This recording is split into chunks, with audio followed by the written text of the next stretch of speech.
Эрхэм үзэгчдийнхээ энаараа амгалан гаалтхын амралтын өдрүүдэд айдахтаа сайхан өнгөрүүлж байна уу? За санаа нэвтрүүлгийн бям гарагийн нэгэн шинэ дугаар эхлэхэд бэлэн боллоо. За өнөөдөр нэвтрүүлгийнхаа урилгаар хүрэлцээрсэн зочноо үзэгч та бүхэнд танилцуулъя. За Монгол Улсын хүний их эмч анагаах ухааны доктор Жазгийн амар санаа. Сайн байна уу? Оройн төргий. Сайн уу, сайн аа. Сайн байна уу? За үзэгчтэйг мэдчилгээг урьж байна. За та бүхэнд энэ амралтын өдрийн мэнд хүргье. За санаа нэвтрүүлгийнхаа урилгыг би танд анх уцаар өгсөн. За яг урилгаа хүргүүлэхэд яг ямар ажилтай хаагур явсан бол энэ асуултаар нэвтрүүлгээ их тийм зөв сэдвээс эхэлдэг байх гэж бод. Яг тэгвэл зочныхаа хамгийн сүүлийн сонин сайхныг өөртөө тодорхой болгодог ч гэдэг. Өөрөөс чинь дуудлага ирэх үед би яг судалгааны ажил хийгээ байжсэн. Илэгний одоо Б вирус, Д вирусын менежмент сэдвээр илтгэл бэлтэж байгаа. Олон улсын хуралд явах бэлтгэл хийгээд байжсэн. Тэгээ тэрийгэ хийгээ суучлаа. Урилгын чухам одоо өөрийн чинь яг судлаач гэдэг утгаар нэрүү эсвэл илэгний эмч гэдэг талаар ирүү. Энэ судлаач гэдэг утгаараа явсан баха.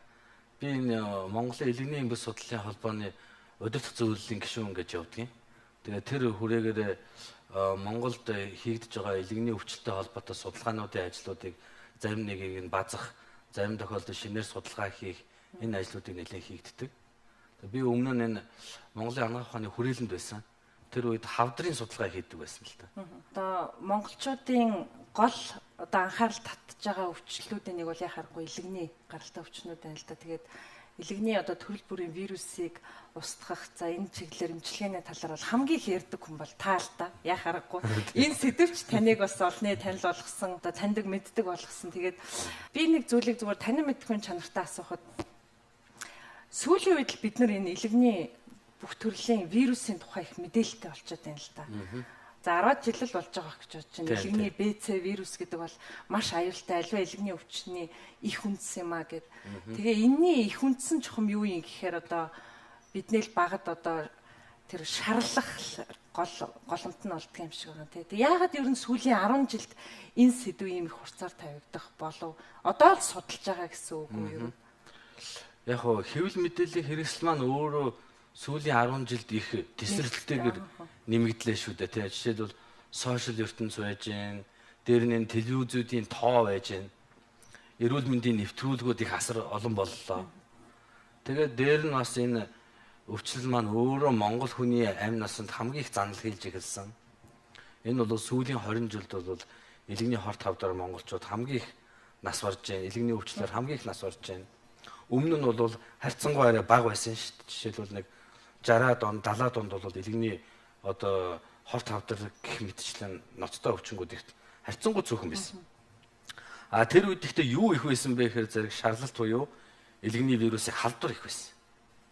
А түүний үр дагавар нь болохоор зэрэг 2000 он гараад л ерөөсө гол үр дагаврууд нь эд гарч ирж байгаа учраас энэ чих нийгмийн ноцтой асуудал бий болж байна л да.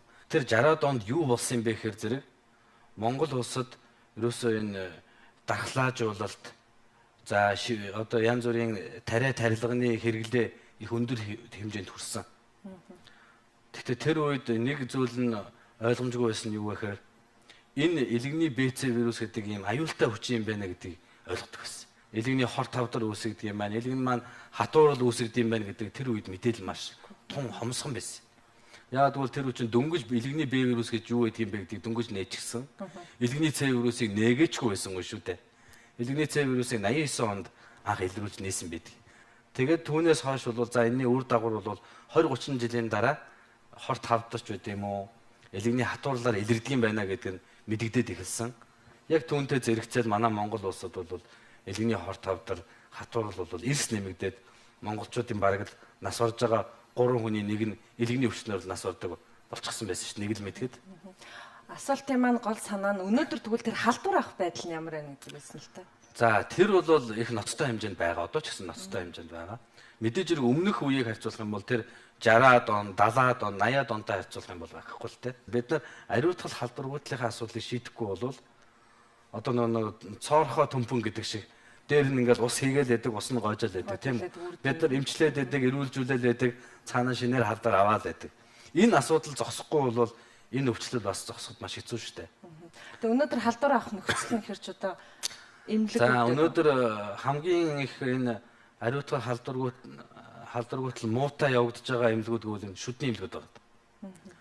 Намайг эрүүл мэндийн яамд байхад бид нар жил болгон одоо элэгний шарлалтаар ямар шалтгаанаар болж үүссэн бэ гэдэг судалгааны үр дүнг халдвар төвчин судлалын үндэсний төвөөс авч үздэг байсан. Тэгээ жилд нэг за магадгүй нэг 100-аад хүн шинээр халдвар авлаа гэж бодоход тэндээс нэг 90% нь бол дандаа шүдний эмнэлгээр дамжиж авсан байдаг. Тэр судалгааг чадах уу? Хүлээн зөвшөөрдөггүй шүү дээ. За ер нь бол манай халдвар төвчин судлалын тандалтын алба бол тэрийг бол тодорхойлоод за энэ шүдний эмнэлэг ийм халдвар тараасан байна. Ийм шүдний эмнэлэг ингэсэн байна гэдээ бүгдийг ингээ гаргаад ирдэг юм. Тэр судалгаа ингээ харахад бол 90% нь шүдний эмнэлгээр дамжсан байдаг. Үлдсэн нь бол томоохон эмнэлгүүд тийм ээ мис ажилбар, аборт, цус юулах гэх мэтчлэн шалтгаанаар одоо энэ элэгний вирус дамжсан байдаг л да. Нэгэнт вирус авсан хүн бол тэгэл насан туршдаа л хохирж байгаа л асуудал байгаа юм л. Тэгэхээр жирийн хүн одоо эмнэлэгт ороод үйлчлүүлэх тэр багжийн үнэхээр стандартын дагуу ариутгсан эсхийг яаж мэдэх вэ? Зүгээр ингээд бидний хажууд бол ингээд баглаа задлагдаг л та. Энийг мэдхэд маш хэцүү. Энгийн хүн жишээлбэл үйлчлүүлэгч мэдэх ямар ч арга байхгүй. Энийг бол мэрэгжлийн хяналтын байгууллага, мэрэгжлийн хүмүүс нь л учир нь олно гэхээс биш гаднаас нь хараад энэ бохир байна, бохир биш байна гэдгийг хэлэх хэцүү шүү дээ. Тэр чинь нүдэнд яагаад ч харагдахгүй тийм өчүүхэн тоослос жижигхэн вирус шүү дээ, тийм ээ. Тэгэхээр тийм өчүүхэн вирус одоо ямар нэгэн байдлаар гаднаас нь хараад мэдэх ямар ч арга байхгүй. Энэ дээр бол ариутгалын тэр тоног төхөөрөмжийг нь маш сайн одоо хангаж өгөөд тэгээ дээр нь яах ёстой юм бэ гэхээр зэрэг тэр багжаа тэр ариутгалынхаа ямыг хэр зэрэг сайн хэрэгжилж байна гэдгийг нь л одоо гаднаас нь маш сайн хянах шаардлагатай. Ариутгаж байгаа багжин дотор нь жишээлбэл одоо хянагч тийм бодис хийж өгдөг л дээ. Үнэхээр сайн одоо устгагдсан байх юм бол тэр өнгө нь хувирдагч гэдэг юм уу? Индикатор гэж нэрлэдэг байдаг. Тэр имийг л маш сайн хэрэглээ явуучих юм бол энэ бүрэн арилах бүрэн боломжтой. Энэ ариутгал бол сайжрах боломжтой. Одоо эрүүл мэндийн яам дээр энэ Азийн хөгжлийн банкны санхүүжилтээр бараг 10 сая долларын төсөл хэрэгжиж явж байгаа. Энэ төсөл бол энэ томоохон эмнэлгүүдэд ариутгал халдваргүйчлэлтийг сайжруулах төсөл намайг яамд байхад эхэлсэн. Одоо бараг хэрэгжих шатанд орцсон байгаа гэж бодож байна. Энэ ингээд хэрэгжиж явчих юм бол ядчил манай томоохон эмнэлгүүдийн ариутгал халдваргүйтэл бол их сайжраа явчихна. Тэгээ дараа нь энэ жижиг одоо эмнэлгүүд л байна л да. Энэ бол маш хэцүү. За амар санаа судлаачийг судлаач эмч гэхээс илүүтэй нэг салбарын дид сайд гэдэг албан тушаал бол одоо яа харахгүй олны анхаарлын төв тавьчирч хамгийн их сайн таньдаг одоо сэдв байсан л да. Тэгэхээр би тантай ярилцах сэдв бас бодож итэл нэг зүйл их анхаарал татсан л да. Таны нэг ярилцлагыг уншижсэн дид сайд байх та. Дид сайд гэдэг бол одоо альва салбарын чухал гэж үзсэн асуудлуудыг шийдэхэд бол жижигддэг албан тушаал юм байна гэж хэлжсэнийг би сонсч уншижсэн л да. Тэгээд үнэхээр тийм үү? Тэгвэл энэ юу н байх хэрэгтэй албан тушаал мөн үү? Тэгэхээр энэ дид сайд гэдэг албан тушаал их марзан албан тушаал гэдэг юм аа. Яг тэгэхээр зэрэг засгийн газрын одоо тухай хуулийн дээр дид сайд хөтөлбөр одоо төслүүдийг хариуцна гэдэг хэрэгжилтийг хариуцна гэж тавьсан байдаг. Тэгсэн мөртлөө яг дид сайд тэр төсөл хөтөлбөрөө ингээд удирдах гэхээр зэрэг тэр нь сайдынхаа тушаалаар одоо шийдэгдэх. Хэрэгжинэ. Сайдын тушаалаар тэр төслийн дараагаар албан ёсоор тавихгүй бол тэр нь хэрэгжихгүй. Хуулиараа уг нь тэгээд оруулаад өгсөн мөртлөө яг ингээд нийтэр дээр ч гэдэм амьдрал дээр очихоор зэрэг бас нэлээд сайдаас хамааралтай. Сайдыг эзгүй үед оруулж болно гэсэн мөртлөө хэрв сайд зөвшөөрүүлж гэдэм үү сайд эрхээ шилжүүлвэл оруулж болно гэж тавьж байгаа. Тэгэхээр яг засгийн газрын хуралдаан дээр бол дид сайд жишээлх юм бол сайдынхаа эзгүүд орлоод явах тийм боломж байдаггүй. Тэр үед хэн оролдог вэ гэхээр зэрэг өөр нэг засгийн газрын гишүүн, өөр нэг яамны сайд эрүүл мэндийн асуудлыг давхар хариуцаад орлоод явдаг. Тэгээд дээр нь бас юу байдаг вэ гэхээр зэрэг дид сайдын одоо жишээлбэл тушаал гэж байдаггүй. Яам дээр сайдын тушаал гэж байдаг, төрийн нарийн тушаал гэж байдаг, дид сайдын тушаал гэж байдаггүй. Дид сайдын зөвхөн удирдамж гэж байдаг. Тэгэхээр тэр удирдамжийг хэрэгжүүлэх үгүй юу гэдэг бол бас тусдаа асуудал болоо явчихж байна. Тушаалыг бол хэрэгжүүлнэ шүү дээ. Тэгээд эрх зүйн хувьд энэ дид сайдыг ажил хийх боломжоор нь бол ерөөсө бүх талаар нь ингээ хаагаад өгсөн. Гэтэл үнэхээр тэр дизайд маань өөрөө ажил хийя. Би одоо үр дүн гаргамаар байна гэд ингээд хичээхэд бол маш их зовлонтой бол тулгарна. Тэгсэн мөртлөө огт юу ч хийхгүй байж бас болно. Юм хийхгүй байлаа гэхэд тэр дизайд дээр айхтар анзаардахгүй. Буруудахгүй. Тийм. Жишээлх юм бол дизайд юу ч санаачлахгүй ингээд суугаад байхад бол мэдэгдэхчгүй. За тэнтэй нэг айхтар хариуцлага яриад байхчгүй. Угаасаа тэр хуулийн дээр тавиад өгсөн хариуцлага нь тийм төдий чинэл хариуцлага байгаа учраас гэтэл хэрвээ үнэхээр ингээд санаачлахтай ажиллах юм бол бас ч гэж дизайд бол шинэ юмыг санаачлаад хийгээд яваад байж болдог. Яагаад гэх юм бол газрын дарга нараа удирдна, төрийн нарийнаа удирдна, тийм ээ. Тэгээд хэлцийн дарганаа удирдна, мэрэгжилтнүүдээ бас удирдна. Тийм утгаараа яг ингээд хүсэл эрмэлзэл нь байгаад ингээд хичээх юм бол зөндөө ажлуудыг бас хийх боломжтой. Яг ингээд сайттай ингээ ямар нэгэн байдлаар зөрчилдөх юм бол маш хэцүү байдалд ордог л да. Би яг хөө тэрийг өөрийн биеэр давж туулсан учраас зовлонгийн нь бол ойлгосон. Тэгэхээр яг хөө удуу сайд бит хоёрын хооронд тодорхой хэмжээний үл ойлголцол байсан л да. Миний хувьд тэр нэг элэгний вирусын ямиг нэг сарын өмнө шалтгаан битгий хэл нэг өдрийн өмнө шалтгаал оруулж ил гэсэн бодолтой байсан. Гэтэл сайд маань болохоор зэрэг жоохон явцыг их удаашруулах ийм байдалтай байсан. Яг тэгвэл анх удаа тэр ямиг бүртгүүлэх гээд материал орж ирэхэд тэрийг бол тодорхой хэмжээгээр зогсоосон. Хойшин тавьсан. Тэгээ сүүлдээ бүр хэвлэл мэдээллийн хэрэгслэр амарснаа энэ үнийх нь эмийнх нь үнэн дээр бүр айхтар ийм ашиг олох гээд байгаа юм шиг ийм нэг сонин дид сайдын бизнес гэж тайлбарлах тал бас байсан. Бараг тиймэрхүү юм яриад явчихсан. Тэгээд тэрнээс ч болоод би ч бас залуу улс төрч хүний хувьд нэр хүндээ хамгаалсан. Тэгээд түүнийхээ үндсэндээ би шүүхэд хандсан. Гэтэ ер нь бол нэг байгууллага, нэг яамн дотор байгаа хоёр хүн, яг тохоо залгаа сууж байгаа хоёр хүн нэг одоо шүүхэд өгөх хэмжээнд хүртэл муулцсан гэдэг бол их юм том эмгэнэл шүү дээ. Тийм юм бол хизээч байж болохгүй. Яг бол тэр хоёрын хоорондоо үг хэлээ ойлголцоод, ярилцаад, зөвшөлдсөө, энэ ямар учиртай, энэний цаана юу байгаа ингээд ярилцах мянга түмэн боломжууд байдаг. Тэр боломжуудаа ашиглахгүйгээр хамгийн сүүлд нь хэвлэл мэдээлэл тийм ухаагаар хэрэлдээд тэгээ сүүлд нь шүүх цагтаа болоод ингээд сална гэдэг бол эмгэнэлтэй. Бид хоёр шүүхээр 3 шатны шүүхээр явсан. Анхан шат, дунд шат тэгээ дээд шүүхээр хүртэл яваад. Тэгээ эцсийн дунд одоо амарснаад ямар нэгэн одоо ашиг сонирхлын зөрчил тэр үед байгаагүй юмаа гэдгийг бол дээд шүүхээр бүр тогтоосон л доо.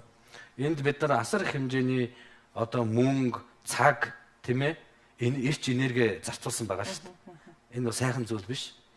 Тэгвэл одоо ингээ эргээд харахад бол ямар ч байсан Монгол улсын шүүх амарснаг ямар нэгэн байдлаар буруугүй гэдгийг бол тухайн үед нь батлаад гаргаад ирсэнд бол би баяртай л байдаг.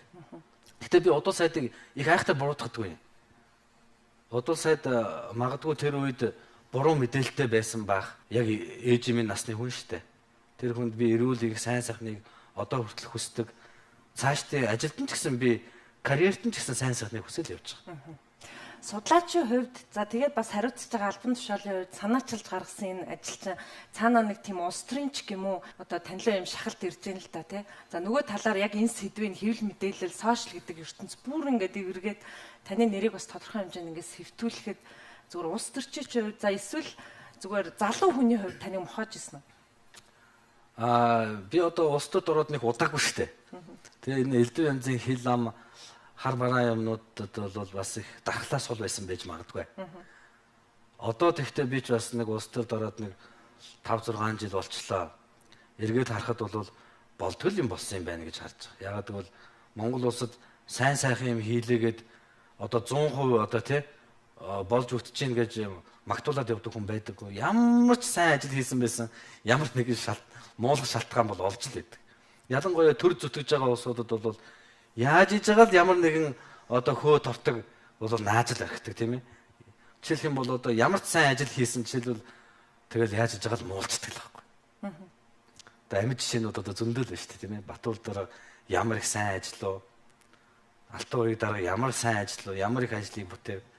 Гэтэл ямар нэгэн байдлаар муулах шалтгаан бол олоод авдаг. Одоо тэгтээ энд нэг хэмжиглэхэ болсон байна уу? За хоёлаа ярилцлага одоо ажил одоо ийм нэг айхтар ажил хэрэгч сэдвээс төр холдуулъя гэж бодож байна. Тэгээд хоёлаа дэлгэцэнд анхаарлаа хандуулаад ярих үргэлжлүүлээ тийм үү? За ийшээ төрцгсөн.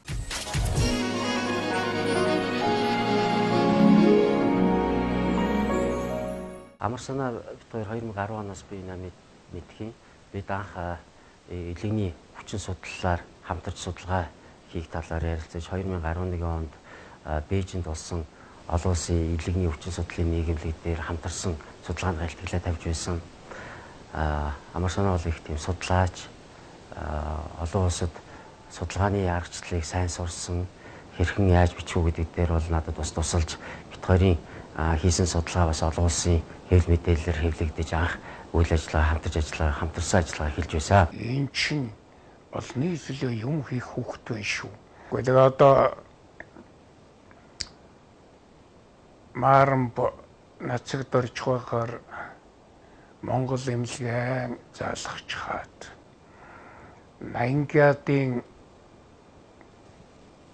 ангаах ухаанаар дорны эмнэлгийн ёсыг судалж хаад хүүе наран гүрэн гэдэг тийм өндөр шалгууртай гүрэнд очиж эрдмийн зэрэг хамгаалж хаад энэ нар ургадаг баруун төв Америкт очиж түүнийг магадлан батламжилсан төдийгүй тэнд эрүүл мэндийн салбарт ажиллаж байгаад ирчихсэн.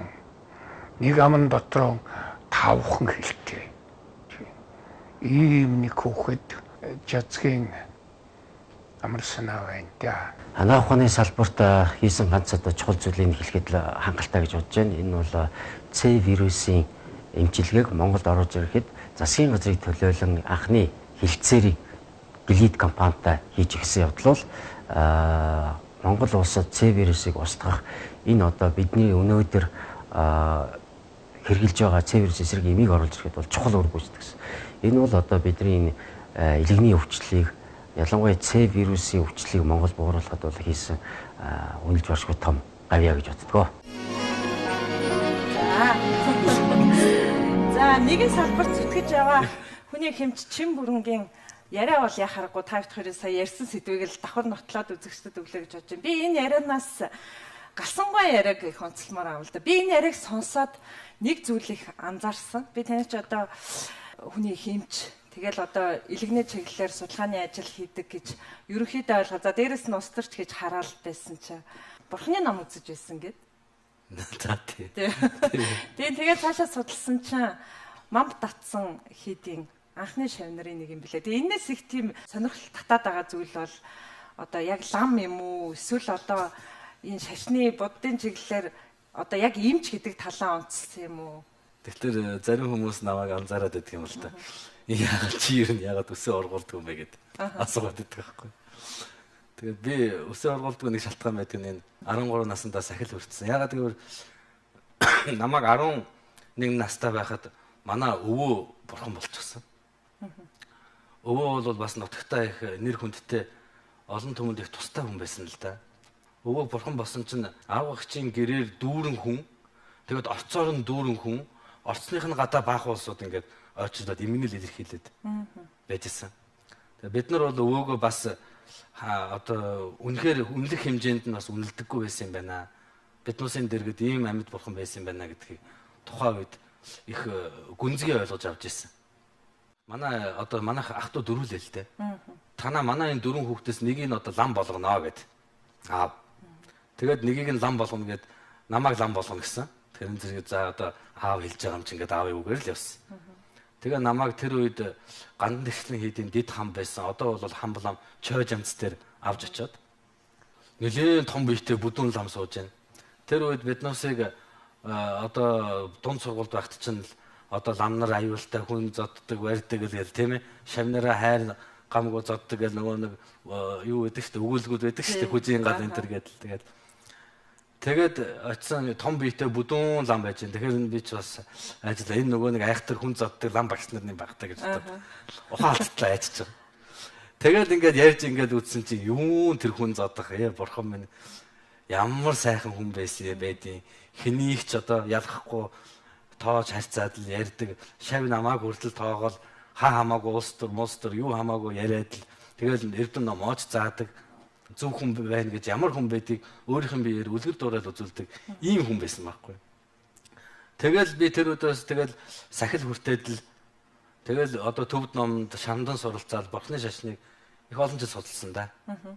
Тэгээд явж итэл намайг 13 настай байхад манай аав чи зүгээр дан лам байсанд орвол бас маарн болсон дээр юм байна гэд намайг одоо нэг авточ маарн бие дээс сургууль анхны эзэлтэй авах гэжсэн. 91 онд. Анхны эзэлтэй авах гэжсэн. Тэгээд тэр шалгалтанд ор гэд. Би чинь тэр үед дунд сургууль сурч байлаа ш. Хажуугаар нь төв дилээ үзээд бурхны номон сураа сурч байсан. Тэгсэн тэр шалгалтанд ор гэд. Тэгээд тэр үед нацагд орж багш өөрийн биеэр шалгалтаа авч байсан. Тэгээд би чинь төв тэгэл энэ тэрэ шалгалт өгөөд тэгээд тэр сургуультай тэнцээд орсон ийм учирт. Ер нь бол эмчийнхэн суурь нь бол одоо оточ юм байна шүү дээ тийм. Би чи одоо ардын эмнэлгээр 5 жил тасралтгүй ном үзсэн байхгүй. Мам датсан гэдэг чинь тэр үед дөнгөж нээгдэжсэн. Уламжилт ангаах ухаан бурхан шашин шүтэх их дөнгөж нээгдсэн байсан. Тэгээ манай сургууль анхны эсэлтээ 15 хүүхэд авч ирсэн. Тэгээ явцын дунд бас зарим нэг нь ингээд амьдралын ирэхээ, зарим нэг нь хичээлээ дийлэхгүй ингээд багссаар байгаад аруулаад төгсөжсэн байхгүй. Тэгээ тэр үед манай багш за 10 хүүхэд төгслөөдөө энэ ангаах ухаан 10 зүгтээ дэлгэрэх юм байна да гэд өрөөжсэн. Уламжлалт ангаах ухаан тэгээд одоо нөгөө талд нь жишээлбэл яг илгэний чиглэлээр одоо орчин үеийн технологиг ашиглаж мэдээд судалгааны ажил хийж байгаа. Энэ хоёр хоорондоо харших уу эсвэл аль алийн сурчхаар ингээд зохицуулаад идэг юм уу? Энэ хоёр харших тохиолдол байна. Яг цав нийлэх тохиолдол байна. Яг одоо юун дээр одоо судалж байгаа гэдээс их юм шалтгаална л да.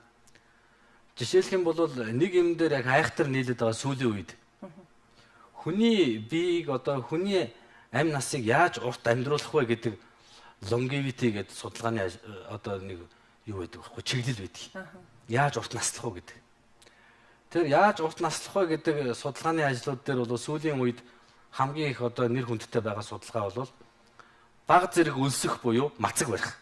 Тэгээ мацаг бариад хүний биед ямар өөрчлөлт гарч ийнэ гэдгийг эрдэмтэд их судалж байгаа л да. Тэгээд нэг л үр дүнд гарч ирээд байгаа. Хулган дээр ч хийж үзсэн, туулайн дээр ч хийж үзсэн, нохоон дээр ч хийж үзсэн, сармагчин дээр ч хийж үзсэн. Хэрв альва амьтныг мацаг бариулаад байх юм бол дундаж наслалт нь 20-30% өсөж байгаа. Илүү урт наслж байгаа. Мацаг барьснаар хүний даралт буурдаг юм байна.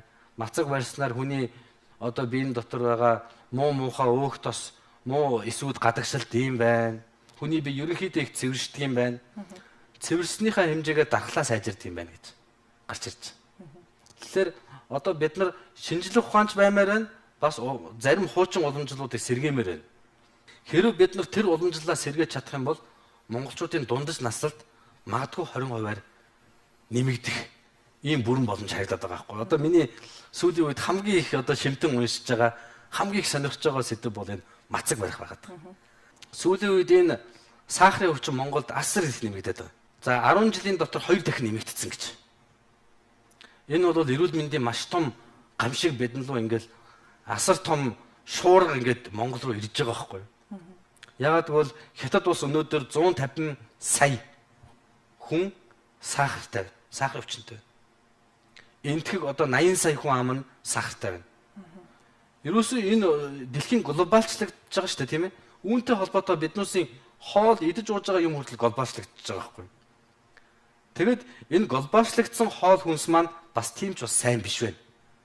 Уламжлалт бидний нөгөө нэг дээр үед иддэг байсан, гэртээ иддэг байсан хоолтой харьцуулахад сахарын өвчин үүсгэх илүү өндөр эрсдэлтэй байна. Амт чанар нь нэмэгдээд идэг, хор хөнөөл бас амт чанар нэмэгдээд идэг, хор хөнөөл нэмэгдээд байна. Хэрвээ бид нар яг л энэ глобалчлагдсан хоол хүнсээр явах юм бол яг удахгүй Хятад шиг, яг удахгүй Энтэх шиг, яг удахгүй Америк нэгдсэн улс шиг ч юм уу сахарын орн, сахарын өвчтэй орн болох гэдэг. Тийм учраас энэс хамгаалах цорын ганц арга бол мацаг барих. Яагаад гэвэл сахарын өвчнийг бий бодохдоо их эдэлтийн өвчин гэж боддог байхгүй. Ерөөсөө их эдсэн хүн л сахар өвддөг юм. Сахарын өвчнөр өвддөг юм байна. Түүнээс ч тэр чихэр их идж байгаа дааг болно ш тийм үү? Сахарыг хидээд байгаа дааг болно ш. Ер нь л их идэх тусмаа сахарын өвчин үүсэх өндөр магадaltaй гэж бодож байна. За яриа тэгэл яг харахгүй сүлдэн тэгэл нөгөө эрүүл мэндтэй холбогдчиход байна тийм. Таны хувьд бас мэдээд сайн нэвтрүүлгийн урилгыг аваад тодорхой хэмжээнд бас үзэж харсан баг гэж найдаж байна л да. Тэгээд сайн нэвтрүүлэг маань нэг өөр ингэсэн онцлогтой. Тэгээ зочиндоо зориулж бас нэг зочин урддаг тийм уламжлал байдгийг. Тэгээ магадгүй таны хувьд бол ойр тойрныхноосоо их хайсан байж магадгүй. Тэгээ яриа энэ сэдвээр явж хагаад студидээ нэг хүндтэй зочин урья.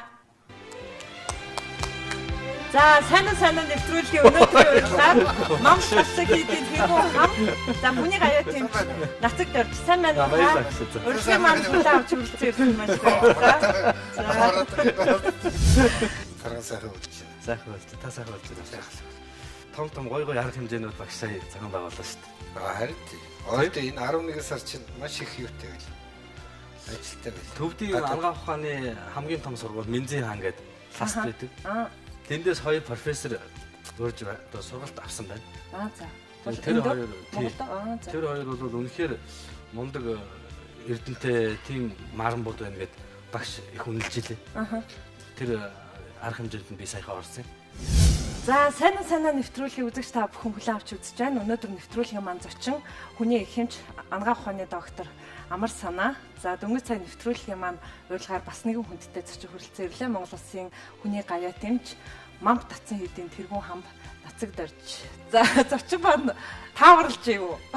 Би одоо огт санаанд орсонгүй. Саяхан уулзахад багш чимээгүй байсан учраас за ямар ч байсан багш ирэхгүй юм байна да. Ямар зочин ирэх юм бол. За ер нь бол таамаглаж л байсан байна тий. За маш их баярлалаа. Урилгын маань нэгдүгээр хүлээж авсан. За мөн дээрэс нь шавин таныг ирнэ гэж хараахан мэдэхгүй байгаа шүү гэснээр нууцын маань хадгалсан. Маш их баярлалаа. За таныг бас номын өргөнөөс цаг зав гаргахын хүрэлцээрсэнд баярлалаа. Үзэгчтэйгээ мэдчилгээг урьж байна. За эрхэм өндөс үзэгч та бүхэндээ минь тавьшуулж байна. Та бүхэн маань сайхан тарган сайхан үйлчиж би ямартай сэтгэл ариун сайхан байхаа гэдэгт одоо итгэж байна. За түрүүн бит хоёроос таныг орж ирэхийн өмнөхөн дурсаж байлаа л да. Ер нь анх энэ шашин номтой яаж холбогдсон. Би ч одоо эмч, судлаач, за улс төрчил гэж ойлгоод идэг гэсэн та чи номын хүн юм билээ гэд хэлсэн л дээ. Тэгээд 90-ад оны ихээр тантай бас багшийн байрлалтай бас тэр үеийг та дурсаач ер нь ямар хүү байв?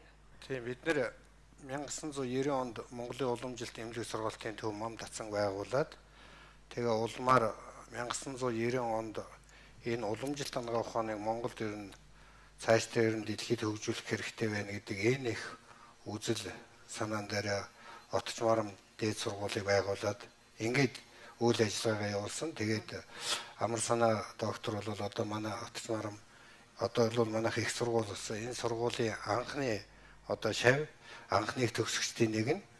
Тэгээд тэр үеэс бол бид одоо хингэнийг мэдэж ингээд олон жил одоо энэ ангаа ухаан номын чиглэлд одоо ингэж хингэнтэйгээ буйны садан багшаа барилгаатай ингээд явж байгаа. За би тэгээд Амар Санаагаа тэр үеэс мэдээд одоо өнөөдрийг энэ хугацаанд бол олон сайхан зан чанаруудыг мэдж байгаа. За юуны өмнө бол би эдний аав ээжтэй бас их өр хүүхдээр нь дамжуулаад холбоотой байсан. Тэгээд эдний удам өгсөө бол тэр өвгийнхэн талаар би бас намтай мундаг хүн байсан гэж сонссон. Ер нь нэг тийм оюун сэтгэлгээний өндөр чадвартай ийм гэр бүл юм билээ. Аав нь бол сайхан ном бичдэг, ээж нь одоо маш ажилсаг тийм. Тэгээ би энэ хүмүүсийг энэ гэр бүлээр ийм сайхан оюуны одоо өндөр зүтгэлтэй ийм улсууд байдаг юм байна гэж одоо боддог. За тэгээд Амар Санаа манай сургууль сурж байхдаа хэдэн сайн сурагчдын нэг байсан. Тэгээд Амраа чинь сургуулаа төгсчээд сургуультай багшилж исэн хүн. Тэгээд нэг өдөр багшаа би одоо нэг гадны шалгалт өгөх гэж нэгтэр за тэг. Тэгээд шалгалтаа өгсний ч мэдээгүй явж исэн чинь би яамн дээгүүр нэг ажил хөөцөлтөд явж исэн чинь тэр үед Бурэдгоо гэдэг нэг мэрэгжилтэн байсан. Тэгээд Бурэдгоо би тэр бас гайгүй ажил төлөвлөлөөр холбоотой хамбаа ороод ирэж гэж байна. Гэхдээ таны сургуулийг нэг төгссөн. Энэ сая бол Японд одоо Токиогийн сургуульд хүмүүс өрсөлдлөө. Тэгсэн чинь таны сургуулийг төгссөн хүүхдэл нэг номерт одоо шалгарчлаа. Таны тэр хүүхэд ямар хүүхэд вэ гэж. Гэхдээ тэр чинь угийн л хуучин л одоо их сайн хүүхдээс юм да. Үнэхээр оюуны потенциал мундаг одоо тийм хүүхэд шүү гэдгсэн чинь тийм үү харахад их жижиг нөхрөө тэр. Гэхдээ одоо төрүүлчлээ гэдэг гэж байна. Тэгээ за тийм ээ тийм одоо тэрсгээд тэгээд амар маань энэ хугацаанд одоо суур одоо шинжлэх ухаанд бол уламжилт байгаа хаа. Одоо их хэмжээр төгссөн. Тэгээд тэрнийг цааш нь одоо Токиогийн их сургуульд очиж судлаад шинжлэх ухаантай холбоо тэрний шинжлэх ухаан руу бас ингэж гүнзгүүрүүл салбар шинжлэх ухаан руу ороод тэгээд Токиогийн их сургуульд одоо докторийн зэрэг хамгаалахтаа үнэхээр бид нар ч бас нэг юмыг сайн ойлгохгүй байна. Үнэхээр нэр хүндтэй хамгаалсан юм билээ. Бүр нэлээд нэр суурьтуулж хамгаалсан байл. Би тэрний сүүлдэн тэр Токиогийн их сургуульд явж иж өөрөө сонссон. Тэгээд нэг тохиолдол нь болохтаар манай ихтэй сургууль яамны төлөөлөл бол бүгдээрээ гадаадад Токиод очисон билээ. Тэгээд Токиогийн их сургуульд очиод ажил үүргээ яриад ингэсэн чинь үгүй та нараа Монголд нэг отчмаар юм гэж нэг сайн сургууль байна гэд ингээд яриад бидний өөр ярьж байгаа сургуулиудыг ер нь авч үзэхгүй л байлээ шүү. Тэр алдсахгүй гэдэг. Алдсахгүй доктор тэгээд. Тэгээ надад утастай хэлж байгаа. Хамбаа одоо их баярлаа. Танай сургууль бол Токиогийн сургууль их нэр хүндтэй юм билээ. Тэгээд ямар хүний тухай яриад байгаа юм гэсэн чинь амар санаа гэж хүн бай. Тэрний судлаад байсан чинь тэр манай нутгийн хүүхэд байлээ гэдэг жилээ. Тэгэл би амраагаа бол одоо их сайхан дэлхийд одоо сайхан замгаар мөр гаргаж дээ. Сайн одоо эрдэм судлаач болсон юм байна гэдэг.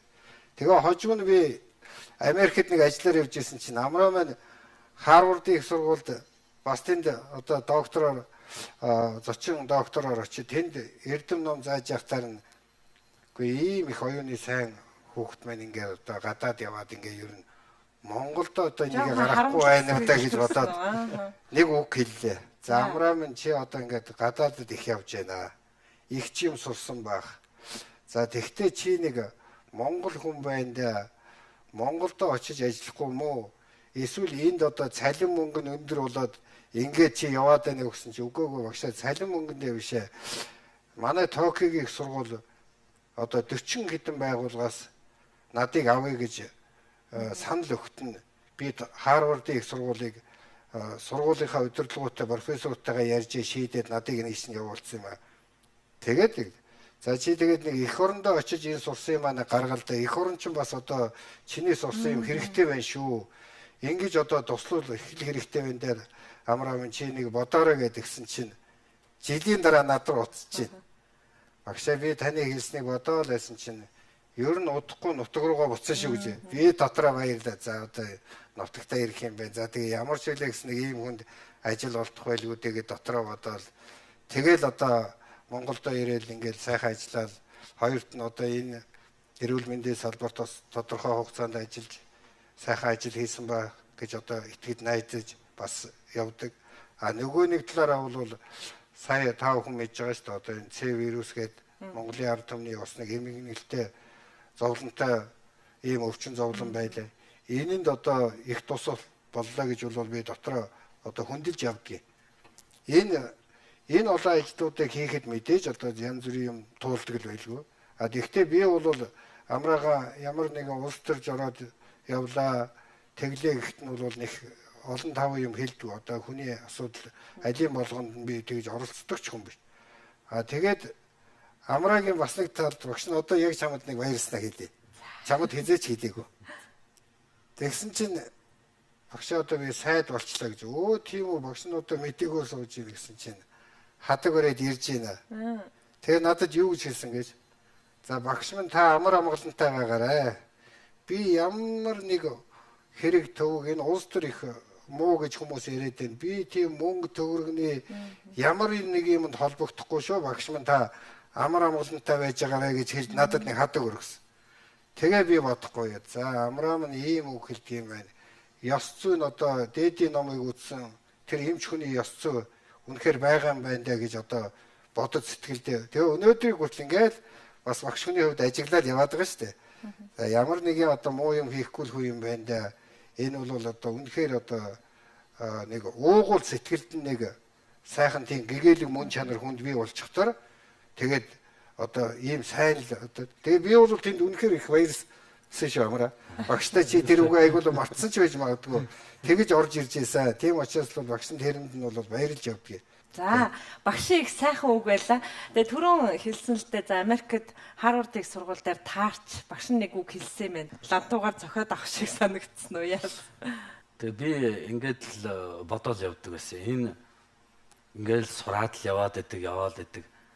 Одоо Япон улсад 8 жил сурлаа, Америкийн нэгдсэн улсад дахиад 2 жил ажил сурлаа. Тэгээд над шиг эрдэмтэн одоо Америкийн нэгдсэн улсад хэд байгаа бол Монгол улсад хэд байгаа бол тэгээд хэрвээ их орондоо очивол мэдээж хэрэг Америкт байснаас илүү тийм ээ ард түмэндээ хэрэгтэй юм хийх болов уу гэж их боддог байсан. Яг тэр үед багшийн хэлсэн үг давхцаад за ер нь юу ч болж исэн тийм ээ. За очиод орох оронгуйч байсан хамаагүй. Нутаг руугаа буцсан зөв юм байна гэж бодчихсон.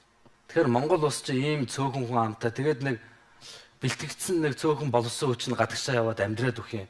Тэгхийн бол энэ улс чинь яаж өөдлөх юм гэдэг юм бодож ирсэн. Тэгээд л тэгсэн чинь бас яг тэр үед ах маань бас яриад ижгүй чи юу яаж иж байгаад их орондоо ирэхгүй бол ерөөсөө энэ чинь ингээл яваад байх юм бол наад чинь хэмжээ хязгааргүй яваад идэв штэ гэдээ бас хэлсэн. Ингээд олон хүний хэлсэн тэгээд багшийн загсан ингээ өөрийн бодож исэн юмнууд нийлээ за юу л болов болог гэл тэгэл их орон руугаа зүтгэсэн дээ.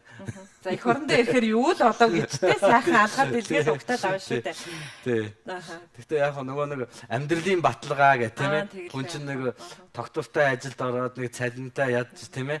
Өдөр тутмынхаа хоолтой байх гэдэг янз янзын бодогдол юм байлээ. Гэхдээ тухайн үед бол нэг шийдвэр гаргахаас өөр аргагүй тийм цаг үе ирсэн.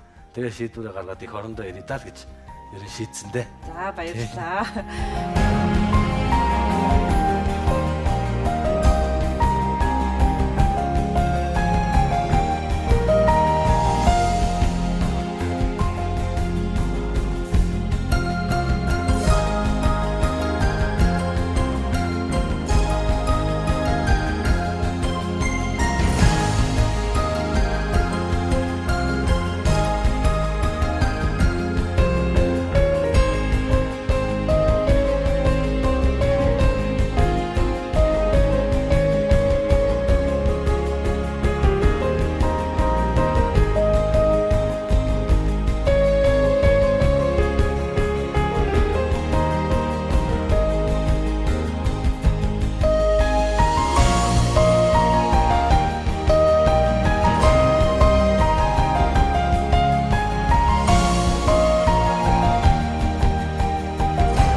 санаанаас гардаггүй нэг зүйл юм байдаг.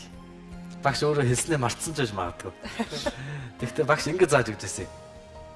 Бид нусаг оюутан байхад та нар хүн туслах юм бол хизээч битгий хариу бодчих гэдэг. Яг чи хүн туслахтаа хариу бодчих юм бол чиний дээр хийж байгаа өгж байгаа өглөгч нь юу ч болно. Тусалж байгаа тус чинь юу ч болно. Чи зүгээр ерөөсөө нэгэн үзүү сэтгэлээр хүн тусалж байд. Хариу бодох юм бол чиний тэр буян чинь байхгүй болно. Харин эсэргээрээ чи хариу бодохгүй чи сэтгэлээр туслах юм бол тэрний хариу бол заавал гарч ирнэ. Бүр тэр бол заавал шүү гэж багш ярьдаг гэсэн. Багш ярьж байсан багцсан байж магадгүй. Энэ зарчим учраас юу гэж магадгүй. Тэгээд би ингээд одоо сүүлийн үед Монголын нийгмийг ингээд хараад байгаа байхгүй. Тэгээд ингээд хүн амьтан ингээд нэг нэгэндээ туслах юм. Тэгээд туслахдаа дандаа ямар нэгэн тооцоо хийх юм. Дандаа ямар нэгэн одоо хариу бодох юм. Энэ бол юунаас хүн төрлөختнийхээ тэр жам ясноос гажаад л яваад байгаа.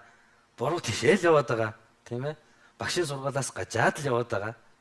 Бурхны сургаалаас ч гэсэн гажаад л явна даа л гэж дотор эмзэглээд явдаг байхгүй. Тэгээд би туслуул станаараа нэг хүнд хариу хизээч би одоо ингэж тусалсан шүү.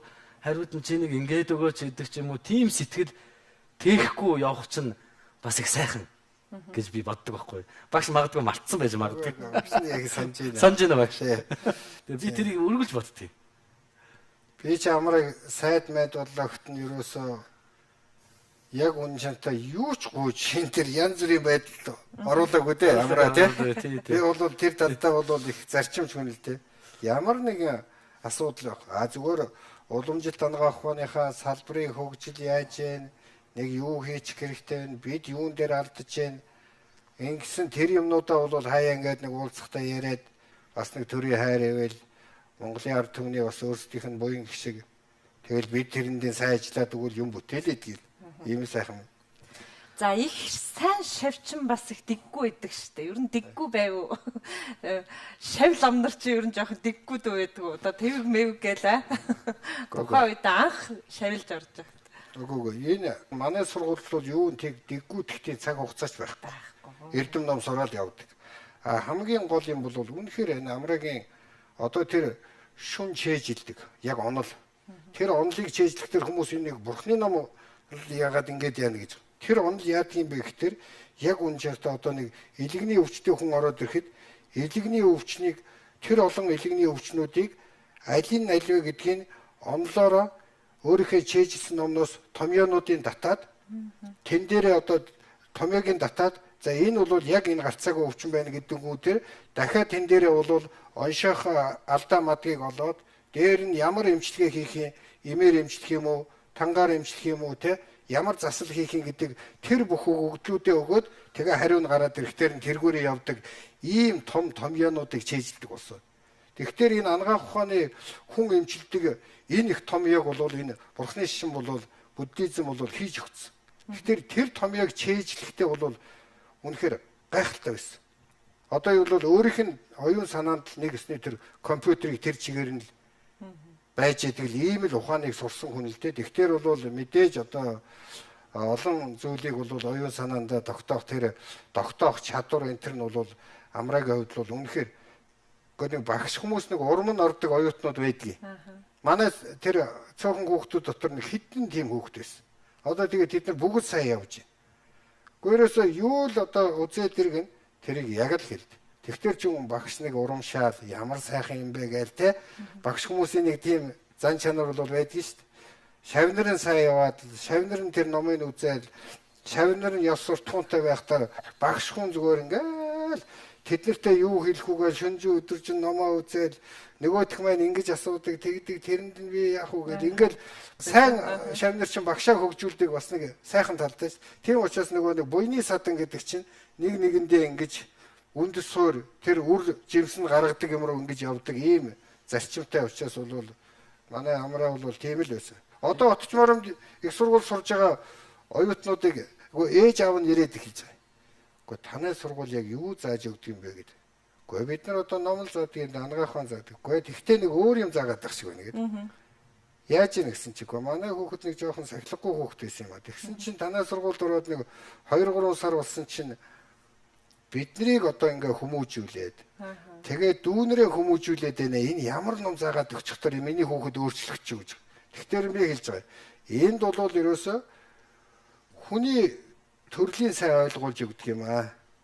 Хүн төрөл ямар учиртай гэдгийг ойлгуулдаг. Тэгээ эмчийн ёс зүйг зааж өгдөг. Тэгээ тэн дээр нь бол ертөнцийг үзэх зөв үзлийг суулгаж өгдөг. Эмч хүн заавалч хүнийг хайрлж бод садвагийн явдлаар явж ээж амьтны тусыг хийдэг. Тийм учраас тэр нэн жасарлын сэтгэлийг яадгийг тэгээд хүний хүсийн амьдралын бодит юмыг яриад өгдөг юм аа. Ингэхдээ тэгэл хүүхдүүд тийм л амархан өөрчлөгдөж юм шүү. Тэгэхээр энэ бол хувь хүмүүс өөрчлөгдөж сайхан болох юм бол нийгэм ариусгах нь бол гарцаагүй. Өөрийг нь таниулах энэ анхан шатны одоо энэ ойлголтыг тэгвэл яг танаа сургуулийн хэв маягаар бүх нийтэд тарааж болохгүй юу? Болно. Энэ бол одоо тэрэнд юу хэрэгтэй байна өнөөдөр? Энэ ерөөсөө ингэдэг юм байна. Хүүхдүүд бол хүүхдүүдийн буруу бас алга. Яг бодит үннийг ойлгуулад амьдралынхын төлөө ямар зарчмаар энэ сайхан төрлөө авч явах юм бэ гэдгийг бол шат шатанд нь ингээд заагаад өгчих юм бол тэгэл хүн ерөөсөө суур үндсэн суур том мэдлэгтэй болчих учраас тэргээр ингээд яваад өгдөг юм байна. Тэгэхээр чин бид нар бол олон гачин юм ингээд нэг чихрийн набор шиг эндээсэнт нэг юм хэлээ эндээсэнт юм хэлээд байхдаа нөгөө нэг бас болохгүй. Тэгээд яг хүний төрлийг авсан хүмүүс яг хүний төрлийн үнний мөн чанарыг эхлээд судлах хэрэгтэй. Үнний мөн чанарыг ойлгохтаараа л хүн тэгэл ингээл түрүүний тэр аав ээжүүдийг хэлж байгаа шиг хүүхдүүд нь гэр бүл дотроо ёс зүйтэй болоод өөрчлөл дүүгээ өөрчлөл аав ээжтэй сайхан сургаал айлдаад одоо аав минь ингэдэггүй одоо тэгдэггүй мэн ингэдэггүй мэн гэд ингэдэр чи Монголын ард түмэн болоод байна шүү дээ. Тэнд хүмүүс болоод байна тий. Би бол одоо бахархаж байгаа нэг 6-700 хүүхэд төгсглөө ингээд ингэхэд 600 хүүхдийг ийм ёс зүйтэй болгоод хэдэн зуун хүүхдийг ингээд 1000 хүүхдийг ийм ёс зүй болгоод эргээ тэр нийгэм тэр хүн тэр хүмүүжлээрээ үр хүүхдээ өсгөх тэр гэр бүл үүснэ ингээд л одоо юмны одоо юм багтахгүй сайхан юмны үр багтахгүй тэгэл улам дэлгэрдэг ийм шамтай. За тэгээ өнөөдөр нэвтрүүлгийн маань урилгыг хүндэтгэн одоо цаг гарган ирнэ гэдэг бол бас шавьдаа талархаж шаваараа бахархаж явдгийг багш хүний бас хүндэтгэл гэж ойлгож байна. Тэгээд сайнаа нэвтрүүлгийн маань бэлэг байдгийн нэвтрүүлгийн нэртэй үзэг тэмдэглэлийн дэвтэр таны шашин номын үйл хэрэгт. За баярлалаа. Одоо дэлгэрэх ерөөлийг тавья. За танай хамт олон ч гэсэн аж жаргал амжилтыг хүсье ирээ. Баярлалаа. За цаг гаргаж ирсэн баярлалаа багш. За амжилт хүсье.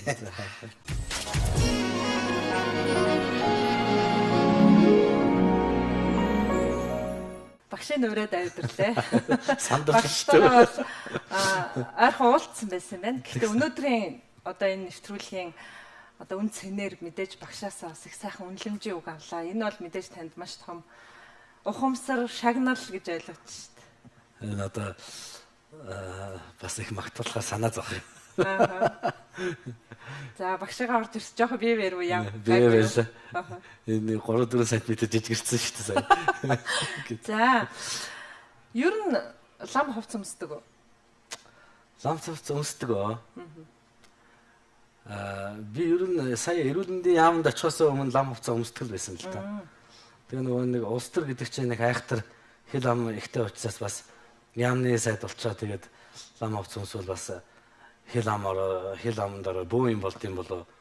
Гэвэл мэдээллийн баатар болчтой юм болоо гэж санаа зовоод тэрнээс хойш өмсөв. Гэхдээ хамгийн сүүлд би сая аавыг бурхан болох үед лам хувцас нэг өмссөн.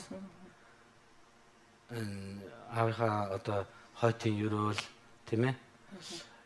Сайн төрөл олохын төлөө ном уншихтаа би хүндэтгэх ёстой. Тэгээ би лам хувцас өмсөд өөрөө номоо ингэж уншижсэн. Та өөрөө уншсан уу тийм? Өөрөө уншсан. Бусад лам нартаа нийлээд. Сая багшийн ярианд бас хідэнтэй гарсан л та. Удам өгсөө их сайтай, өөр хүүхдээ их сайхан номын болгож одоо өсгсөн гэдээ онцолж ярьсан. Тэгээ би аавынхын нэг номыг уншиж ирсэн бэлээ. Яагаад тэгэхээр жазг гэдэг нэр бас ховрдоо нэрлэлтэй миний хувьд анзаарсан. Ер нь өмнө сонсож байгаагүй. Тэгээ би хүмүүсийн хэлсэн философи агуулгатай тийм үн цэнтэй үгсийг өөрийнхөө тайлбарласан нэг тийм ном ботном уншиж ирсэн. Тэгээд магадгүй тэр юм болов гэсэн чи яа харахгүй аав нэж таарсан. Мөн байна үү те? Мөн байсан. Аав одоо их амьдралынхаа ялангуяа сүүлийн 10 жилиг ерөөсөө энэ Монголын ард түмний ёс зүй, ёс суртахуун, зөв хүмүүжлийн тал дээр санаа сэтгэлээ хичээлж исэн. Одоо дэлхийн сор болсон эрдэмтэд мэрэгдийн сургаалыг өөрийнхоороо ингэж тайлбарж гаргалгааг нь гаргаж өгсөн гэгэн судар гэдэг номыг бичих зориулсан. Тэгээ сая бурхан болохоос өмнөхөн хүртэл яг тэр номон дээр ажиллаад ингэ явж исэн. Тэгээ харамсалтай нь одоо нэг 2-3 бүлэг дутуу байсан. Тэгээ одоо дутуу үлдсэн 2-3 бүлэг дээр бид нар ах トゥ нар бид нар ингээ хувааж аваад ажиллаад эцсийн байдлаар бүтэн болгоод ингээд гаргахаар ажиллаж байна л да. Өмнө нь бол анх хэвлэгдэхдээ нэг ботоор хэвлэгдэжсэн. Дараа нь 4 бот болж өргөдсөн байгаа. Одоо бол гарахтаа магадгүй 6-аас 8 бот болох болов гэж харж байгаа. Одоо ер нь сүүлийн бичигдэж байгаа гарч байгаа номууд за эрэл хайгуул хийж уншиж байгаа уншигчдын хандлага бол дандаа л нэг тийм зөв амьдрал, зөв байх, тий? Оюун санааны хувьд, үйл хэргийн хувьд, за адаглал нөгөө идэж уух хоолны хувьд зөв байх гэдэг ингээд огт өөр ойлголтын 21-р зуунд гараад ирлээ л дээ. Энэ чухам яг юуных вэ? Хүн төрлөختөө өөрсдөө ингээл яа харахгүй хувьсан өөрчлөж ийн эсвэл өмнө нь гарч ирж байгаа энэ бэрхшээл саадыг даван туулах зүйл яа харахгүй л тэр зөв байж ажил их үндэстэйг л ойрхон байх л юу гараадах шиг байна л да. Та юу гэж харддаг вэ? Би Монгол улсын энэ ёс суртахууны чиг хандлага баримжаа алдагдсан гэж бодоод байгаа. Ардын хувьсгал ялахаас өмнө Монгол улс бол бурхны шашинтай одоо ийм улс гүрэн байсан. Тэр үед хүмүүсүүдийн ёс суртахууныг хүмүүжлийг бурхны шашин тодорхойлдог байсан. Буян хийх ёстой, нүгэл хийвэл болохгүй. Тэгээ тэр бол маш хүчтэй одоо ард түмнийг нэгдүгээрт зангиддаг, хоёрдугаарт одоо хүмүүжил олгодог ёс суртахууны ийм чиг хандлага байсан юм аа гэж харж байгаа. Тэрний дараа ардын хувьсгал яснаас болоод одоо нам гэж нэг маш том ёс суртахууны одоо чиглүүлэгч байлаа. Одоо Монгол ардын хувьсгалт нам тухай үед тийм ээ. Одоо маш их хүчтэй одоо хулгай хийж болохгүй, худлаа хийж болохгүй гэдэг юм уу, бүх талын ёс суртахуунаар маш хүчтэй суртлах хулга хийдэг байсан. Тэрний бас ачаар та нар сонсч байсан байх. Би социализмын хүн шүү гэдэг арай л нэг өөр юм яриад байдаг тийм ээ. Хүмүүсүүд юмд нэг хандахтаа бүр чин сэтгэлээсээ нэг үнэнч тийм ээ. Тэгээ худлаа хэлэх нь баг. Ийм л нийгэмд бид нар амьдарч байлаа. Дараа нь зах зээлийн нийгэмд орсон чинь биднүүсийн шашны чиг хандлагч байхгүй болсон, намын суртлах хуулагч байхгүй болсон. Ингээд Монгол улс өрөөсөө бүр тал тийшээ ингээд баримжаагаа алдаад юу барьж амьдрах юм бэ гэдэг мэдхээ байжсэн. Тэгэхээр одоо бид нарт Монгол хүн гэдэг ямар ёс суртахуунтай байх ёстой юм. Монгол хүн гэж яг ямар хүнийг хэлэх ёстой юм. Бид нар ямар Монгол хүн байхын төлөө амьдрах ёстой юм гэдэг тийм үнэт зүйлээ олж аваад тэрнлүүгээ чиглээд айл өрх бүр хүүхдээ бүр баг багаас нь чи Монгол хүн ийм байх ёстой гэдэг. Яг тэр ёс суртахууныг зааж хүмүүжүүлж Монгол улс даяараа иргэн болгон өндөр ёс суртахуунтай байх тэр чиглэлийг л яг одоо нэгэн яралтай тавихгүй бол юу байх ёстой тэр үнэт зүйл. Би бол Монгол хүнийг бол нэгдүгээрт үнэнч байгаасаа, альва юмд үнэнч байгаасаа. Хоёрдугаар хариуцлагатай байгаасаа. Дээр үед ийм үг байсан байлээ шүү дээ. Монголын заа амдгаа буйзаа гэж үг сонсчихсан баг тийм ээ. Тэгэхээр Монгол хүн заа гэд хэлчихээр тэр бол зүгээр нэг хэлсэн үг биш. Амдгаа буюу бүр амлалт юм а гэдгийг л тийм л их хэлсэндээ хүрдэг ард түмэл байсан юм байна л да. Гэтэл бид нар сүүлийн үед ерөөсөө хэлсэндээ хүрэхэ байгаад за энэ одоо буруу улс төрийн одоо буруу нөлөөж байгаа л баг. Тэгтээ одоо бид нар харин тийшээгээл явах хэвээр Монгол хүн хэлсэндээ хүрдэг байх хэвээр ёс суртахуунтай байх хэвээр хулгай хийдэг байх хэвээр худлаа хийдэг байх хэвээр тийм ээ. Тэгээ энэ бүхнийг ингээд шингээсэн зүйл байна уу? Одоо жишээлбэл урд гэхэд күнз гэдэг байлаа. Японд за самур гэхээр тэд бүгдээрээ энэ зүйлийг шингээсэн нэг зүйл байгаад байна да. Тийм. Ер нь гэхдээ энэ ёс суртахуун тал дээр энэ шашны оролцоо их өндөр гэж боддгийн. Жишээлбэл бурхны шашинд бол энэ саяны хэлсэн юм бүгд байж байгаа. Худлаа хийж болохгүй, хулгай хийж болохгүй, амьтны яам тасалж болохгүй гэдэг бүгд л байж байгаа л та. Бурхны шашныг аваад ашигласан ч болно. А юуг ашиглах нь ерөөсөө чухал биш. А эцсийн үр дүндээ Монгол хүн ямар ёс суртахуунтай байх ёстой юм, ямар үнцэнтэй байх ёстой юм гэдэг тэр алтан гацыг бид нар олж авах хэрэгтэй. Маш богино хугацаанд олж авахгүй бол оройтох гээд байна л гэж би жоохон санаа зовдог.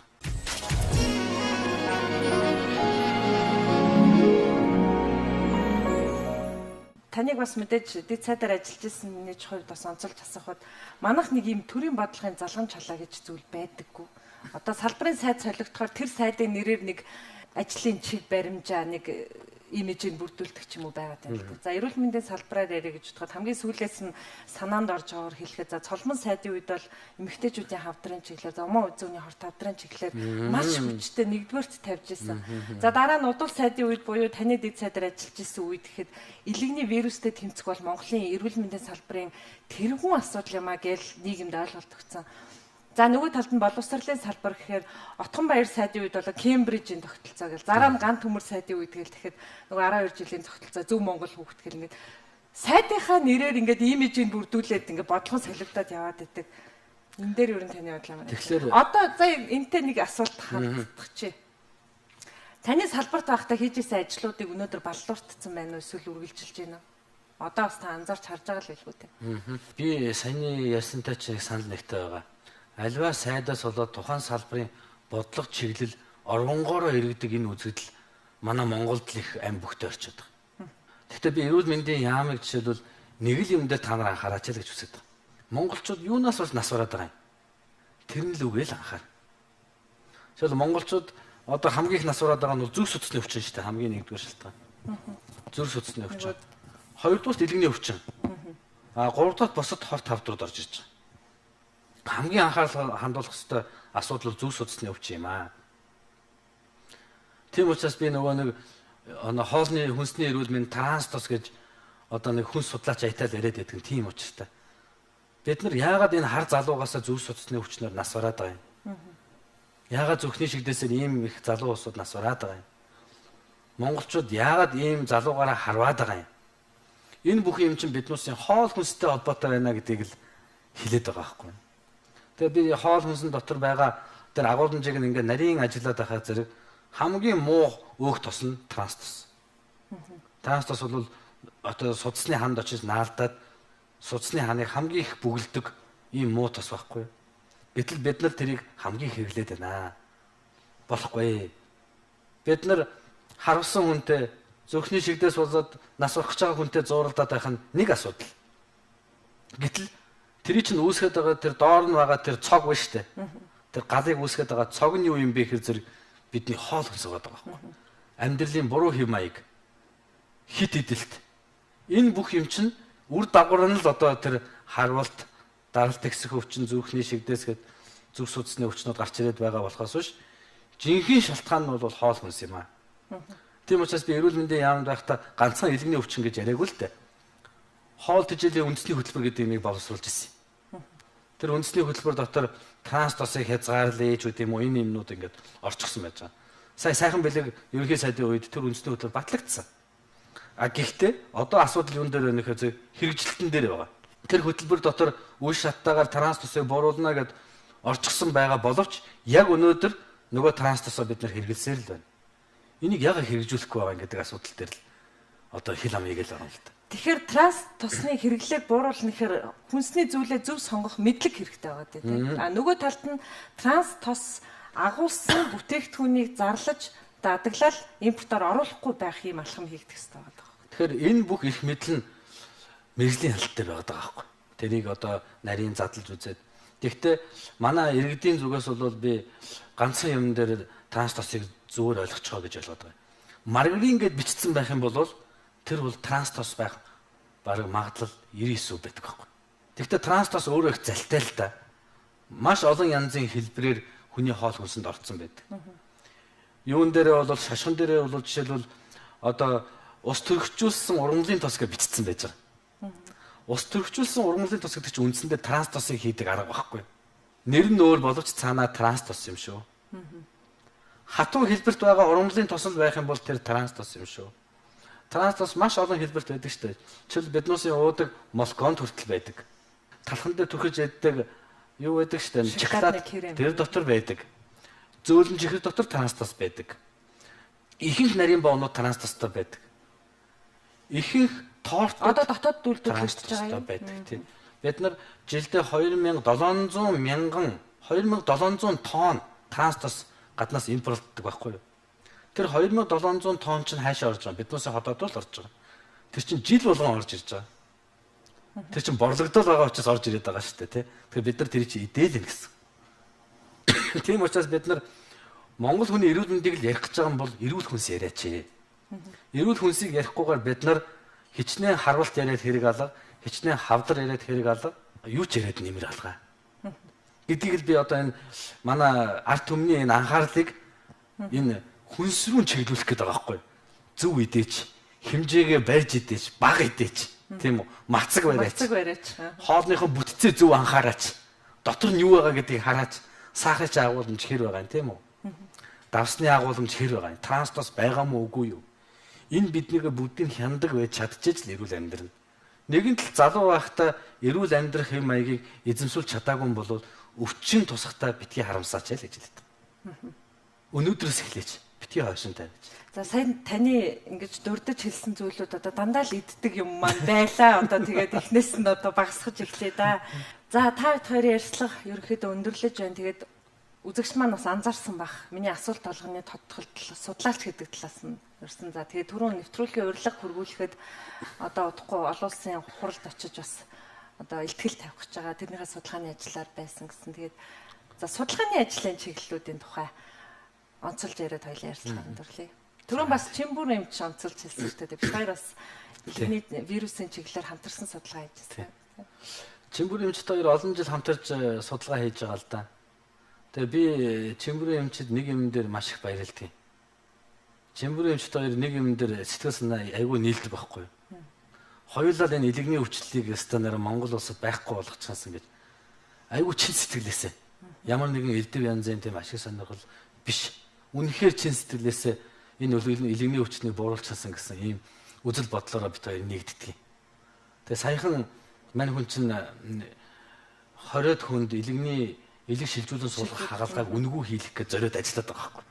Тэгээ тэрнийхээ төлөө элэг бүтэн Монгол тий элэг бүтэн Монгол гэдэг хөдөлгөөн нь маш хүчтэй газар асан. Чимбүрийн эмчийн тэр хөдөлгөөн бас байгаа. Өөрөө тэр хүн ингээд бас бүр чардахаараа ингээд зүтгээд тэгээ тэрэндээ тэрийг хийхийн тулд тоногдох өрөмж, шинжилгээ бүх талын одоо тэр мөнгө босгох ажлыг бүр өөрөө ингээд хичээ зүтгээд хэвлэл мэдээллийнхэн ч гэсэн туслаа явж байгаа тийм ээ. Ингээд Монгол хүн илэгний өвчлөлөөр ямар өвдөлтөөр нас барж ийн вэ гэдгийг мань хүн айгүй сайн ойлгодог байна. Яг бол өөрөд нь өдөр болгон өвчтнүүд ирж байна. Ирж байгаа өвчтнүүд нь дандаа амь насны дээсэн дөрөөн дээр тийм ээ. Хавдар тусчихсан, хатуурал тусчихсан, яг одоо нас барах гээд байгаа ийм өвчтнүүд яг чимбүрийн эмчтэй маш их ирж байгаа учраас мань хүн бол үнэн сэтгэлээсээ энэ нэг илэгний өвчнийг нэг Монголд нэг арилгачилсан гэсэн ийм бодлоор ажилтдаг. Тэгэд манай Монгол орноос одоо гадаад руу явж одоо эмчилгээ оншилгоо заадаг хүмүүс их цөөхөн байдаг штэ. Тэднээс нэг нь чимбүр эмч байхгүй юу? Би саяхан нэг Казахстанд явж исэн чинь Казахстаны эмч нар ярьж байна. Танаа нэр тэр чимбүрэн гэдэг нэг эмч байдаг юм байна. Тэр эмчид үзүүлэх гэсэн гэдэг. Яаж ийн гэдгсэн чинь манай дээр ирж хагалгаа хийдэг. Манай эмч нарт илэгний хагалгаа тийм ээ. Илэгний эмч цастыг зааж өгдөг гэж ярьж байгаа байхгүй. Тэр манай Монголд тийм мундаг мэрэгжилтэнгүүд байгаад байгаа. Гэтэл бид нар энэ мундаг мэрэгжилтнүүдэд тийм ээ ажиллах нөхцлөөр нь хангахын тулд жоохон дутагдaltaй ажиллаад байгаа мó да гэж хараад байгаа. Цаашдаа гэхдээ анхаарах байлгүй дээ. За таны судалгааны ажлыг сонсож байсан шүү дээ. Миний хамгийн их бахархдаг хамгийн дуртай тухайн үедээ бас их нэр хүндтэй байсан судалгаа бол одоо хавдрын зарим генийг дарангуулах арга гэдэг ийм нэг одоо тухайн үедээ нээлт байсан юм аа. Тэгээ энэ нээлтийн тухай ярих дуртай л та. Тэгээ би тэгээд бас энэ компьютер дээр ингээд аваад ирсэн. Тэгээд ингээд эндээсээ бас хараад яриад өгч гэж бодож байгаа. Манай үзэгчдэд сонирн байх нь үгүй юу би сайн хэлж мэдэхгүй байна. Гэхдээ энэ сонирн байлгахын тулд аль болох энгийн үгээр тайлбарлах та. Би тэгэхээр маш энгийн үгээр энэ нээлтийн талаар ярил л та. Хүний эс гэж байгаа. Хүний бие гэдэг бол олон тэрбум эсээс бүрдэж байгаа. Мал олон их найд эсэж байгаа. Тэр олон тэрбум эс болгон дотроо тодорхой хэмжээний бүтцтэй тодорхой хэмжээний үйл ажиллагаа явуулдаг. Бүгдээрээ хүний нэг эсийг жишээлх юм бол нэг компани гэж бодъё л та. Тэр компани дотор жишээл эс гэдэг компани дотор нэг 30-аад мянган ажилтан байдаг юм. Яг л хүний эсийн дотор явагдаж байгаа бүх үйл явцыг хүний эсийн дотор байдаг уураг хийдэг байхгүй юу? Тэгээ уураг нь бол нэг 30-аад мянган төрлийн уураг байдаг. Тэр 30-аад мянган төрлийн уургийг нэг бүрийнх нь үйл ажиллагааг тогтоож за энэ уураг бол ийм үйл ажиллагаа явуулд юм байна гэдгийг тогтоох нь бол өнөөгийн ангаах ухааны хамгийн тулгамдж байгаа хамгийн их шаардлагатай байгаа мэдхийг хүсэж байгаа өндөр ач холбогдолтой судалгаанууд байхгүй юу. За тэрийг тогтоох маш хэцүү байдаг. Тэгэхээр намайг тэнд докторийн курсад дөнгөж ороод байж хахад нэг нээлт гарсан. Тэр нээлт нь бол альва хүний ямар ч генийг ямар ч уургийг дарангуулах шинэ арга гарч ирлээ гэдэг. Fire Melo гэдэг нэг хоёр эрдэмтэн. Тэр хоёроос сүүлд нь 2006 онд Нобелийн шагнал авсан л да. Гэхдээ тэр үед би яг тэр судалгааг нь мэдээд за энэ аргыг бол хавдрын эсдээр туршиж үзье гэж бодоод би туршиж үзчихсэн. Тэгээд туршиж үзэж явах явцдаа юуг ямар юм хийсэн бэ гэхээр зэрэг нэгхэн уураг биш нэлээд хэдэн уургийг тэрийг дарангуулах шинэ аргыг нээсэн байхгүй юу. Тэгээд одоо энэ дээр ингээд жишээлбэл гарч ирсэн байна л да. Одоо энэ дээр бол энэ жишээлбэл ингээд олон генийг зэрэг урт хугацаагаар дарангуулах арга хийчих. Өөрөөр хэлбэл тэр компани дотор 30 мянган одоо ажилтнаас нэг нь байхгүй бол тэр компанид ямар өөрчлөлт гарах вэ? Үйл ажиллагаа нь яаж доголдох нь вэ гэдгийг туршдаг аргачлал байна шүү дээ. Гэтэл энийг 2 3 хүнийг ч юм уу тийм ээ зэрэг нэг бүлгээр нь магадгүй нэг хилцсийг ч юм уу тийм тэр компани дотор байгаа нэг хэлцээг маркетингийн хэлцээ ч юм уу байхгүй болгочих юм бол тэр компани үйл ажиллагаа яаж доголдож байна гэдгийг харах зорилгоор энэ олон генийг зэрэг дарангуулахдаа бүр урт хугацаагаар дарангуулах ийм судалгааг нээлттэй хийсэн байхгүй. Тэгээд тэр үед тухайн үед миний энэ эрдэмшлэгээний өгүүлэл нийтлэгдэхэд дэлхийн маш олон орноос хамтарч ажиллах тийм хүсэлтүүд ирж ирсэн. Тэгэхэд би тухайн үед мөн ч олон судалгаа хийгээд амжилтгүй явж исэн боловч тэр ганц судалгаа маань бол их амжилттай болоход сэтгэл их хөдөлж тэр үед одоо судлаач эрдэмтэн хийснээр болсноор их бахархаж ингэж баярлж исэн үе байдаг. Тэр үеэс бас хаваалцъя гэж бодсон. Баярлалаа. Би энийг бас яг үзэгчтэй нэг зүйлээр нотлоё гэж бодож байна л да. Яг одоо дэлгэцэн дээр харъя. Тэгээ би өмнө нэг судлаачтай бас ярилцлага хийж байхдаа ийм хальт систем байдгийг мэдэж авсан байхгүй юу? Google Scholar гэдэг. Тий байдаг. Тий, энэгээр энд нөгөө яг судлаач эрдэмтний нэрийг хийхээр тухайн судлаачийн судалгааны ажил болоод энэ зүйлүүдийг хэдийн их хэмжээний одоо нийтлүүлүүдэд авсан бэ гэсэн гэдэг нь гарч ирдэг гэхээр би тань дээр сонирхоод үзэхгүй юу. За тэгээд энэ Google Scholar гэдэг энэ хайлтын системд жазаг амар санаа гэж хайж гарч ирсэн. Ер нь 1000 хүрэх гэж хэлээ шүү. Маш олон хуудас юм бүтгэл гарч ирсэн.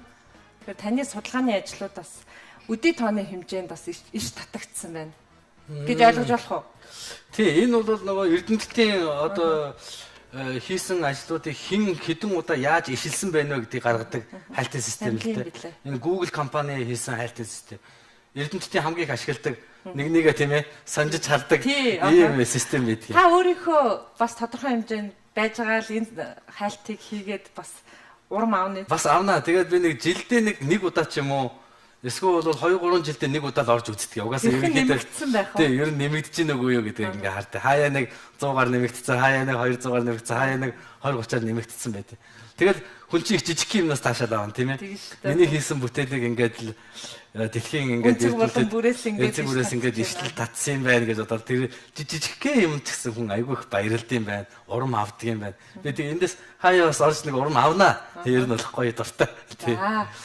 За баярлалаа та хоёрын ярилцах хугацаа өгөр өндөрлөж байна. За баярлалаа. Тэгээд би ярилцлагынхаа ихэнд онцлсан шүү дээ. За дэд сайдын албан тушаал таныг олон нийтэд их таниулсан гэж онцлсан. Би бол өнөөдөр илүү судлаач талаас нь, хувь хүн талаас нь бас эрдэм номынхын ажил талаас нь үзэгчтэй илүү нээж гаргаж ирэхийг хичээсэн. Тэгээд нэвтрүүлгийн маань хамгийн үнцэнтэй бэлэг сайн нэртэй үзэг тэмдэглэлийн дэвтэр. Эндэж судлаач хүн байнга л амьдрал дээр гинтийн одоо шин санаанууд орж ирж идэг баг. Бичиж тэмдэглэх зүйл их чухал. Тэгээ энэ хоёр бэлгээ танд барьж байна. Танд ажлын амжилт хүсье. Судалгааны ажилтны амжилт хүсье. Тэгээ нэвтрүүлгээ жаргаж бас таныг хэрвээ ярьж амжаагүй сэдв байвал хэлээд өндөрлөе гэж байна. За баярлалаа. Сайн уу гэдэг энэ нэвтрүүлгийг би бас их сонирхтой, их сонир нэртэй ийм нэвтрүүлэг байт юм байна гэдэг. Зочд маань сайн чи юм уу гэдэг. Сайн чи юм уу гэдэг. Тэгээд энэ айгүй нэр хүндтэй нэвтрүүлэг штэ. Чин сэтгэлээсээ баярлж байна. Танаа нэвтрүүлгийн ажилчид хамт олонд бүгдэнд нь бас ажлын өндөр амжилтыг хүсье гэж бодож байна. За баярлалаа. Таны ажилд амжилт хүсье. За баярлалаа. Ирхэм үзэгчтэй, Бям гарагийн сайн нэвтрүүлгийн маань нэгэн шинэ дугаар өгөр өндөрлөж байна. За өнөөдөр нэвтрүүлгийн маань зочин хүний их хэмж, за анагаах ухааны доктор Жазгийн амар санаа байлаа. Тэг бидний ярилцлага үзэгч та бүхэнд бас зарим зүйлийг шинээр мэдсэн, заримтай санал нийлсэн ийм байсан бол одоо ярилцлагын маань үнц нь үүнд оршин. Ирэх 7 хоног шинэ зочинтой иргэд уулзъя. Баяртай үзэгчтэй. За баярлалаа.